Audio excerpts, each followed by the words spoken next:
BA first সেমিস্টারের যাদের philosophy আছে এবং সামনে পরীক্ষা যাদের ফিলোসফি আছে তাদের সেক পেপার, ফিলোসফির সেক পেপার অর্থাৎ এসইসি পেপারের আজকের আমি সাজেশান নিয়ে আলোচনা করব। দেখো, তোমাদের কিন্তু ফিলোসফির সেক পেপারটা খুব ইম্পর্টেন্ট একটা পার্ট।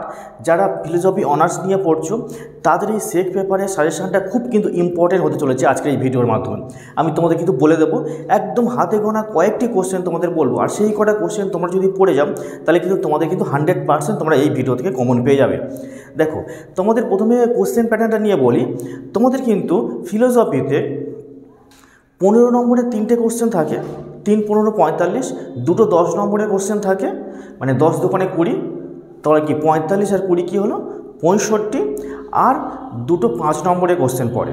ঠিক আছে, তাহলে লিখতে হয় তোমাদের, তাহলে 10 মোট 75, 75-এ তোমাদের পরীক্ষা হবে। এবং তোমরা সবাই জানো অলরেডি, এবং সিলেবাস তোমরা সবাই জানো, এবং তোমাদের ম্যান অ্যান্ড নেচার নিয়ে এই হচ্ছে সিলেবাসটা। এই যে সেক পেপারের যে কোশ্চেনগুলো আজকে তোমাদের আমি হাতে গোনা একদম 15 নম্বর, 10 নম্বর এবং 5 নম্বরে প্রত্যেকটা পার্টের আমি কোশ্চেন তোমাদের বলে দেবো। আর তোমরা যদি এই ভিডিওটা ভালো করে প্রথম থেকে শেষ পর্যন্ত দেখে প্রত্যেকটা কোশ্চেন তোমরা ফলো করে যাও তাহলে তোমরা কিন্তু এখান থেকে 100% কমন পেয়ে যাবে। ঠিক আছে, তোমাদের কিন্তু আমি আজকে প্রথমেই আমি তোমাদের 15 নম্বরের কোশ্চেনগুলো বলে দিই। ঠিক আছে, ভালো করে মন দিয়ে শোনা, এই প্রশ্নগুলো তোমরা খাতায় নোট করে নাও। প্রথমে 15 নম্বরের কোশ্চেনের ফার্স্ট কোশ্চেন, মানুষ ও প্রকৃতির সম্পর্ক বিষয়ে রবীন্দ্রনাথ ঠাকুরের ধারণা ব্যাখ্যা করো। কি বললাম? মানুষ ও প্রকৃতির সম্পর্ক বিষয়ে রবীন্দ্রনাথ ঠাকুরের ধারণা ব্যাখ্যা করো। সেকেন্ড কোশ্চেন, শতমূল্যের ধারণা কি বিষয়নিষ্ঠ? তোমার উত্তরের সপক্ষে যুক্তি দাও। 3 নম্বর কোশ্চেন, পল টেলরকে অনুসরণ করে প্রকৃতির প্রতি শ্রদ্ধার ধারণা দাও। কি বললাম? পল টেলরকে অনুসরণ করে প্রকৃতির প্রতি শ্রদ্ধার ধারণা দাও। এই প্রশ্নটা কিন্তু ইম্পর্টেন্ট, আর মানুষ ও প্রকৃতি নিয়ে রবীন্দ্রনাথ ঠাকুরের কিন্তু প্রশ্নটা খুব ইম্পর্টেন্ট আছে।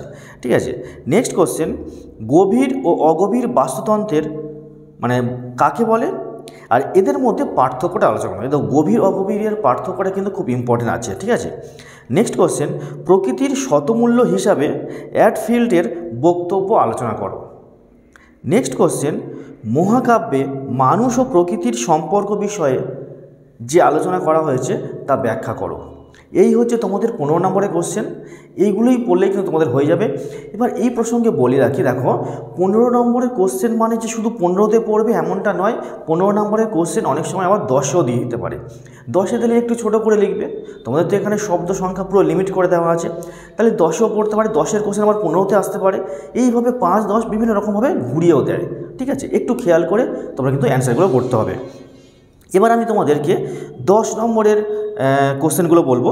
10 নম্বরের কোশ্চেন হলো, উত্তর উপনিষদ যুগে পরিবেশের প্রতি মানুষের যে দৃষ্টিভঙ্গি তা ব্যাখ্যা করো। নেক্সট কোশ্চেন, ভারতীয় দর্শনের নিরিখে পরিবেশ ভাবনার পরিচয় দাও।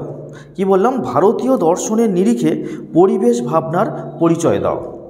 নেক্সট কোশ্চেন, পল টেলর বর্ণিত নৈতিক অধিকারগুলি ব্যাখ্যা করো বা আলোচনা করো। ঠিক আছে, নেক্সট কোশ্চেন, গভীর বাস্তুতন্ত্রের মূল বিষয়গুলি উল্লেখ করো। গভীর বাস্তুতন্ত্রের মূল বিষয়গুলি উল্লেখ করো। নেক্সট কোশ্চেন, ব্যাপক ও সংকীর্ণ অর্থে প্রকৃতির সম্পর্ক আলোচনা করো।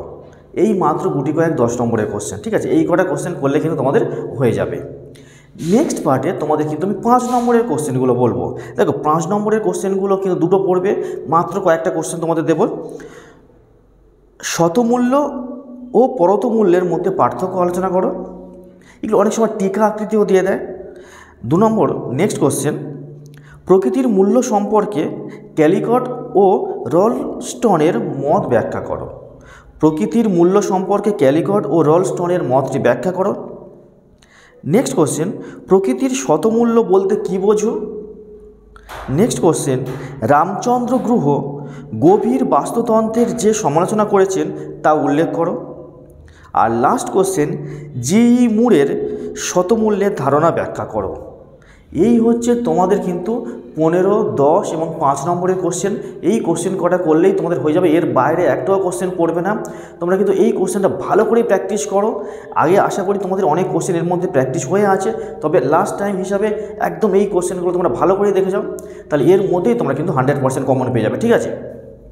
আর ভিডিওটা কেমন লাগলো অবশ্যই একটা লাইক করে দিও, আর ভালো লাগলে অবশ্যই বন্ধুদের মধ্যে শেয়ার করে দাও, অনেক বন্ধুদের মধ্যে শেয়ার করে দাও, তারাও উপকৃত হয় যাতে হয় এই ভিডিওটার মাধ্যমে।